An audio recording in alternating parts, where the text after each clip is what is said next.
지난 한 주 내내 수지는 하루에 겨우 4시간밖에 자지 못했습니다.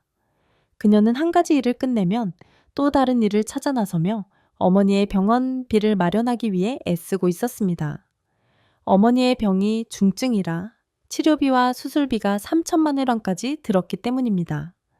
수지는 여기저기 빌리러 다녔지만 여전히 돈이 부족했습니다. 집에 팔 수 있는 것이 있다면 아버지께서 이미 모두 팔아버리셨습니다. 심지어 방법이 없어 수지는 자신의 피를 팔려고 했지만 몸이 쇠약해져 있어서 피도 팔 수가 없었습니다. 수지는 답답해지기 시작했습니다. 만약 자신이 쓰러지면 어머니도 살 수 없을 것만 같았습니다. 결국 방법이 없던 그녀는 같은 하숙집에 사는 언니에게 부탁하여 배서 일자리를 얻기로 했습니다. 평판이 좋지 않은 곳이지만 급여가 높기 때문입니다. 정말 일하고 싶으면 내가 데려가 줄게. 근데 솔직히 너 체력 못 버틸까봐 걱정이야. 네가 어머니 병원비로 3천만 원이나 필요하다며? 배서 벌긴 해도 그렇게 큰 돈을 한 번에 벌 수는 없을 거야. 차라리 처음을 팔아보는 게 어때? 너처럼 예쁘고 시골 출신이면 하룻밤에 필요한 돈을 벌 수 있을 거야. 네가 승낙만 하면 나머지는 내가 알아서 해줄게. 수지는 망설였습니다. 그렇게 하면 나중에 결혼 못할까봐 걱정돼요. 그럼 어머니가 돌아가시게 되는 게 덜 무서운가? 어머니를 위해서라면 아끼지 말아야지. 그거 아껴봤자 언젠가 나쁜 남자 만나면 더 고생할 수 있어. 언니의 말을 듣고 수지는 마침내 고개를 끄덕이며 처음을 팔기로 결심했습니다. 그렇게 이틀도 안 되어 수지는 한 재력을 갖춘 남자와 만날 약속이 잡혔습니다. 여관방에 앉아 있으니 그녀는 두려워서 몸을 떨었습니다. 나이 많은 남자가 들어왔으면 했는데 나이가 많으면 힘이 덜 들어서 좀 덜 무섭게 느껴졌을 테니까요. 하지만 문이 열리고 들어온 사람은 젊고 세련된 매너 있는 남성이었습니다. 수진이 떨고 있는 것을 보며 그는 조용히 말했습니다.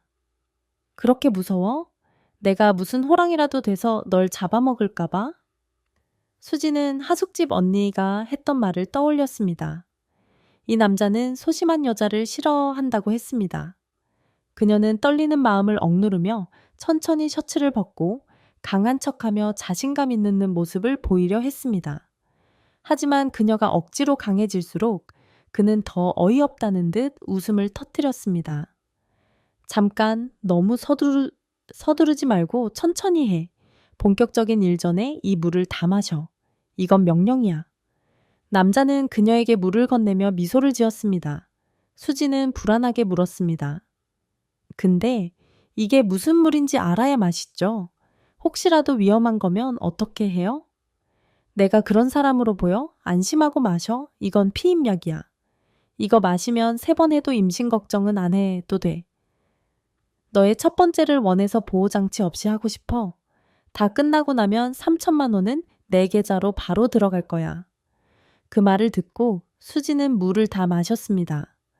그리고 그는 천천히 수진을 안았고 그녀를 마치 연인처럼 부드럽게 대해 주었습니다. 수지는 점차 두려움을 잊고 그와 함께 몸을 섞었습니다. 1시간이 지나 첫 번째가 끝났고 시트를 적신 피를 보며 수지는 왠지 모를 안도감을 느꼈습니다. 남자는 큰 소리로 웃으며 말했습니다. 2번 더 해야 임신이 확실해지겠네. 임신이요? 아까 피임약 주셨잖아요. 수지는 깜짝 놀랐습니다. 너 아직도 그게 피임약이라고 믿었어? 참 순진하네. 그거 피임약 아니야. 임신약이었어. 그제야 수지는 깜짝 놀라 화장실로 달려가 구토를 시도했지만 아무리 해도 나올 것이 없었습니다. 나오면서 그녀는 눈물을 흘리며 물었습니다. 왜 그런 걸 먹였어요? 임신이라도 하게 되면 어쩌죠? 제 어머니는 병세가 심각하신데 돌볼 겨를이 없고 만약 아이가 생기면 제가 어떻게 책임지죠? 걱정하지 마.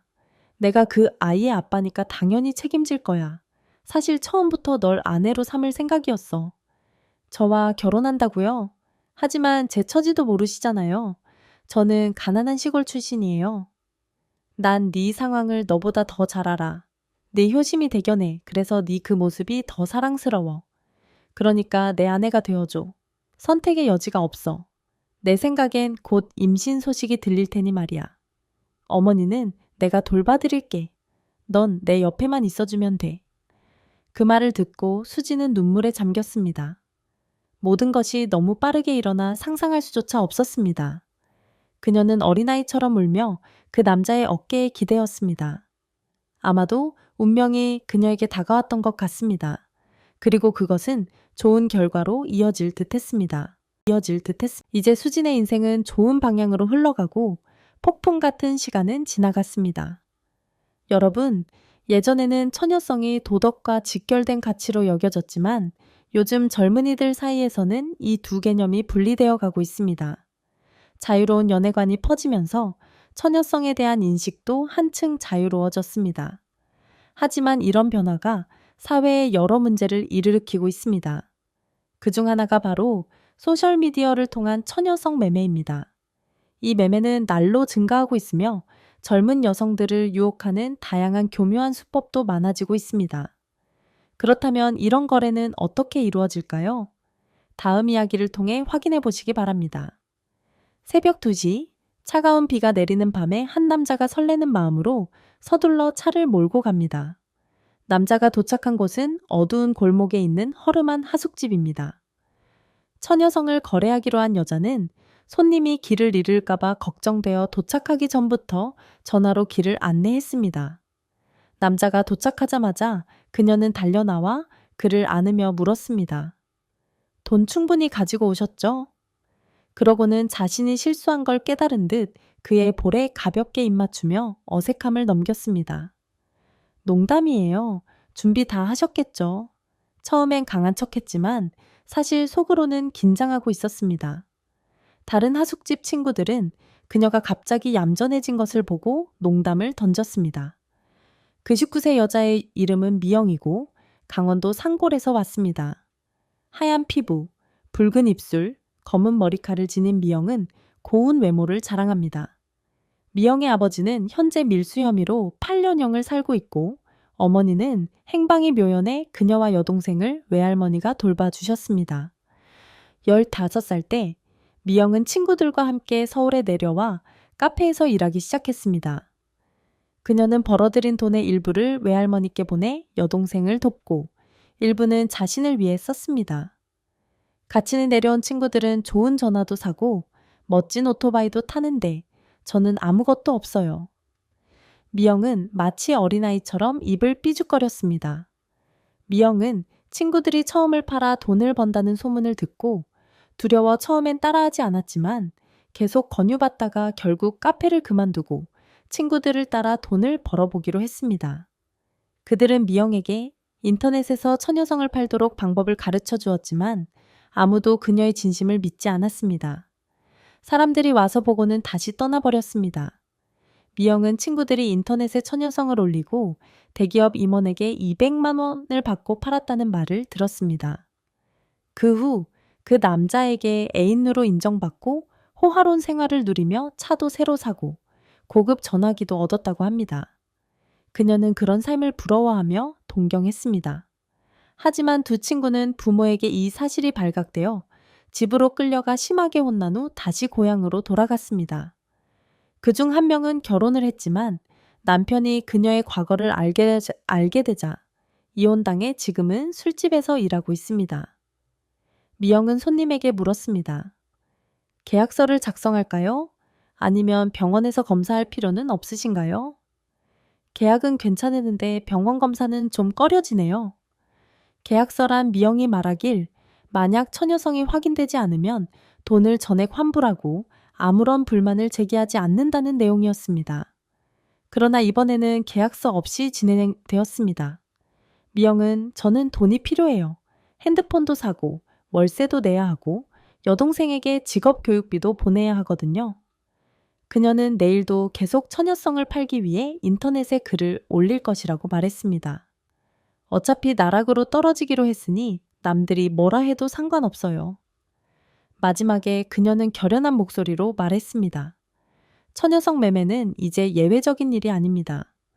미영과 그녀의 친구들처럼 밤마다 인터넷을 떠도는 많은 소녀들이 있습니다. 포털 사이트를 둘러보면 엄청난 수의 처녀성 매매 글들이 쏟아져 나오는 것을 볼 수 있습니다. 그 글 대부분은 어머니가 입원 중이에요. 가족이 너무 힘들어서 더는 방법이 없네요. 필요하신 분이 계시면 도와주세요 라는 비슷한 사정들을 이유로 내세우고 있습니다. 여러 카페를 운영하고 업계 사정을 잘 아는 김민수 씨는 말합니다. 이런 글들은 30% 정도만 믿을 수 있을 겁니다. 정말로 처녀성 있는 아이들은 드물어요. 속임수로 보지 않는 게 좋습니다. 괜히 돈도 날리고 병까지 얻고 심지어 경찰에 신고당할 수 있습니다. 여러분, 이 이야기를 듣고 어떤 생각이 드시나요? 아래에 의견을 남겨주시면 감사하겠습니다. 그리고 이제 방송 시간도 마무리될 시간이 되었습니다.